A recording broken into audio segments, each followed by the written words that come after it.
Assalamualaikum warahmatullahi wabarakatuh. Perkenalkan, nama saya Bani Adam Aliksan dari Universitas Terbuka dengan nomor induk mahasiswa 0479359927 dari UPBJJ Bogor. Pada video kali ini saya akan melakukan praktikum 1 BMP MSIM 4404, yaitu praktik sniffing dan Wirshark yang dipandu oleh Bapak dosen Rudolf Sinaga, Eskom MSI. Pada praktik sniffing kali ini, saya diperintahkan untuk menyiapkan, yaitu sebelum melakukan video praktik, menyiapkan dua GUES OS di VMware. Yang satu GUES-nya bertindak sebagai telnet server, kemudian yang GUES keduanya sebagai telnet client. Kemudian perangkat lunak Wirshark-nya diinstal di salah satu OS-nya dengan topologi konfigurasi seperti ini. Saya sudah melakukan kedua perintah ini dan topologinya yang sama.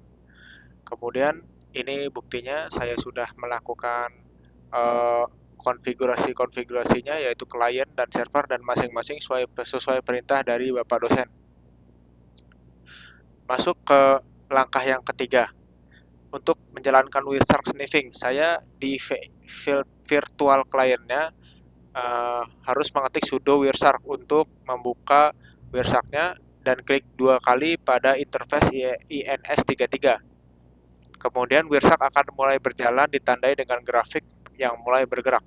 Saya akan masuk ke client 1 dan masuk ke terminal Linux-nya. Sudo Wirshark. Oke. Kemudian diperintahkan untuk mengetik INS33.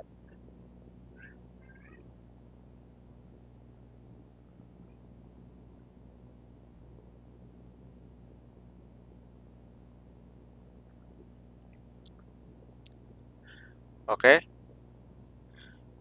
Sepertinya sudah tersambung dan sudah mulai terbaca ya oleh Wirshark-nya. Antara klien dan server sudah terbaca. Mereka saling berkomunikasi, tidak ada masalah di sini. Kemudian masuk ke langkah keempat, simulasi telnet ya, sebagai target sniffing. Buka di terminal baru VM client, biarkan Wirshark-nya tetap berjalan. Kemudian ketik telnet 192.168.10.1. Saya buka di client Linux terminal. Saya diperintahkan untuk mengetik telnet 192.168.10.1. Oke, login Linux.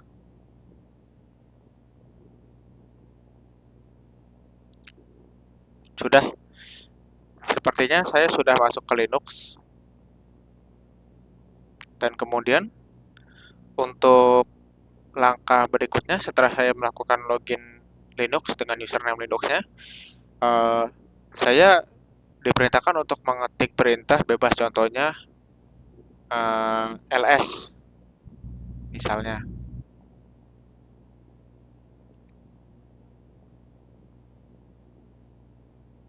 Oke, masuk. Kemudian contoh lagi, wami Linux. Oke, masuk. Kemudian contoh lagi, pwd. Oke, semua sudah terkoneksi. Kemudian ketik exit untuk keluar dari koneksi telnetnya.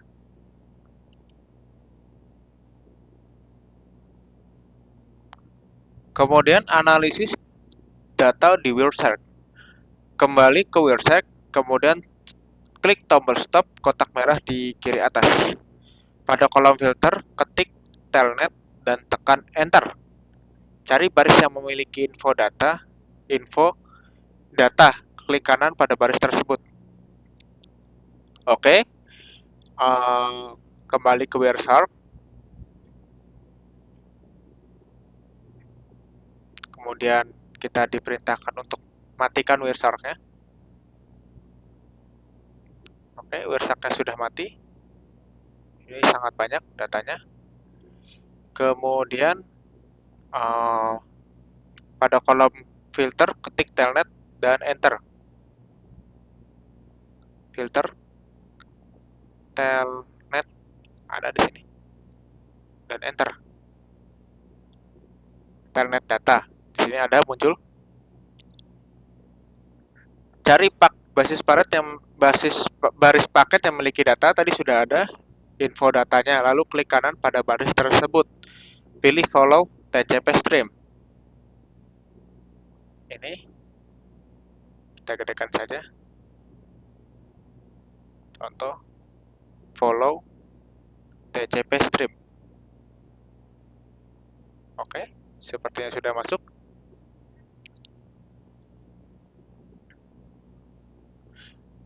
Kemudian langkah 6, hasil dan kesimpulan. Setelah praktikum ini, saya jawaban untuk poin 12 dan 13 di modul saya. Informasi yang saya dapat, saya mendapatkan seluruh rekaman dan data komunikasi antara klien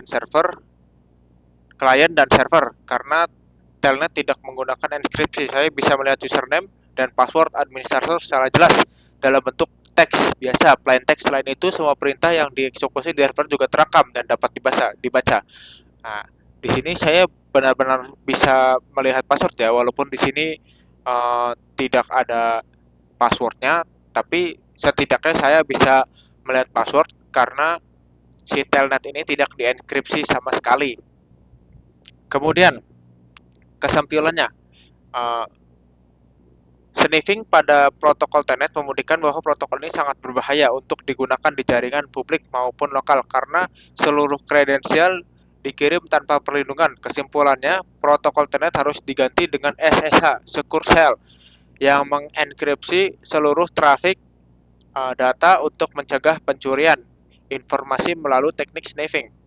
Nah, untuk semuanya prakteknya sudah saya laksanakan dan sangat jelas bahwa di sini kelemahan Telnet itu bisa di sniffing menggunakan aplikasi software berupa Wireshark ini dengan apa? Dengan mengikuti trafiknya dan bisa dibaca trafiknya menggunakan aplikasi ini gitu. Dan ini sangat berbahaya ya jika diterapkan di lingkungan kerja asli yang mana uh, ibarat transfer datanya itu dapat dicuri atau diambil di tengah jalan oleh orang-orang yang tidak berhak ya. Sudah dicontohkan oleh saya mengikuti panduan praktik dari Bapak dosen dan ini sangat-sangat nyata manfaatnya dan sangat jelas progresnya bahwa ini bisa dibuktikan bahwa proses uh, melakukan Wireshark ini, sniffing ini itu uh, berlangsung dengan baik dan berlangsung dengan sempurna gitu, sesuai bukti-bukti yang sudah dijelaskan tadi. Untuk penutupnya, mungkin hanya ini yang saya bisa praktikkan dan saya jelaskan, walaupun uh, penuh dengan kekurangan dan ketidaksempurnaan. Saya mohon maaf kepada Bapak dosen dan siapapun yang menonton video ini. Saya ucapkan terima kasih sebanyak-banyaknya. Semoga apa yang saya praktekkan ini bisa bermanfaat bagi saya dan bagi yang menonton. Sekian, terima kasih. Wassalamualaikum warahmatullahi wabarakatuh.